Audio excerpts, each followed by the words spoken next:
इस पे कोई दो राय नहीं है। चित्रा, जो आज हालात हैं उससे भारत के उस दर्द को चूर किया है जो कि हम कहते थे कि अब देश संसार की सबसे बड़ी के साथ आपको रोकना चाहूंगी। असम के रुझानों में बीजेपी को बहुमत मिल गया है। इस वक्त की बड़ी खबर, 126 में से 110 के आंकड़े सामने आ चुके हैं और जैसा कि आज तक के एग्जिट पोल ने भी आपको दिखाया था कि भारतीय जनता पार्टी आराम से असम में सरकार बना रही है। फिलहाल ये रुझान है बीते 2 घंटों के आधार पर असम के रुझानों में भारतीय जनता पार्टी को बहुमत।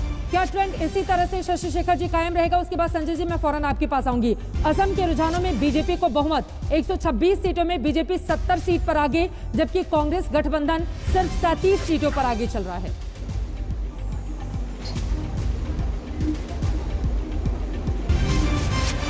असम की 110 सीटों का जो गणना हुई है उसके हिसाब से अभी 70 पर Bharatiya Janata party plus Congress plus 37 सीटों पर 75 से 85 का दायरा हमने बताया था आपको।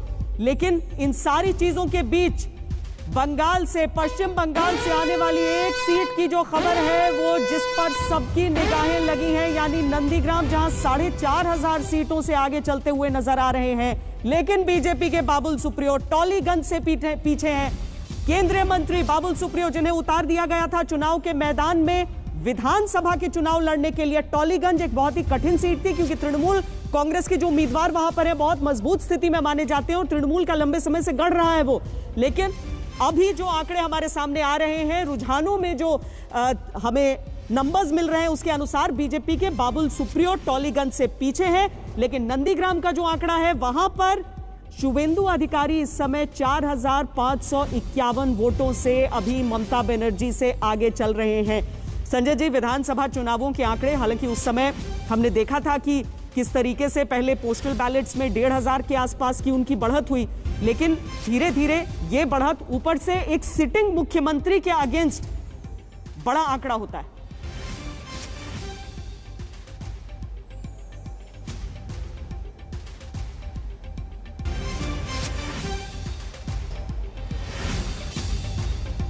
संजय जी, आपको आवाज आ रही है हमारी?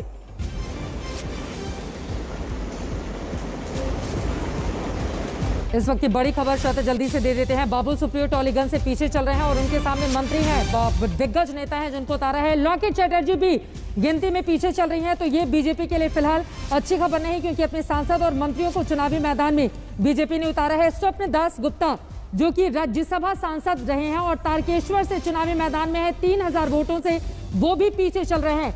बाबुल सुप्रियो टॉलीगंज से पीछे चल रहे हैं। लॉकेट चैटर्जी भी इस वक्त गिनती में पीछे चल रही हैं। बाबुल सुप्रियो जो केंद्र में मंत्री हैं, आसनसोल से भारतीय जनता पार्टी के सांसद हैं। टॉलीगंज की सीट से बीजेपी ने उन्हें चुनावी मैदान में उतारा था। तारकेश्वर से स्वप्न दास गुप्ता 3000 वोट से पीछे चल रहे हैं। इस समय सैयद जफर इस्लाम हमारे साथ जुड़ रहे हैं। सैयद जफर इस्लाम साहब, ये जो मुख्य नामों जिनको उतारा गया था बड़ी टक्कर के तौर पर भारतीय जनता पार्टी की तरफ से, उनका पीछे चलना आपके लिए इस समय ज्यादा चिंता की बात है या शुभेंदु अधिकारी का आगे चलना ज्यादा खुशी की बात है?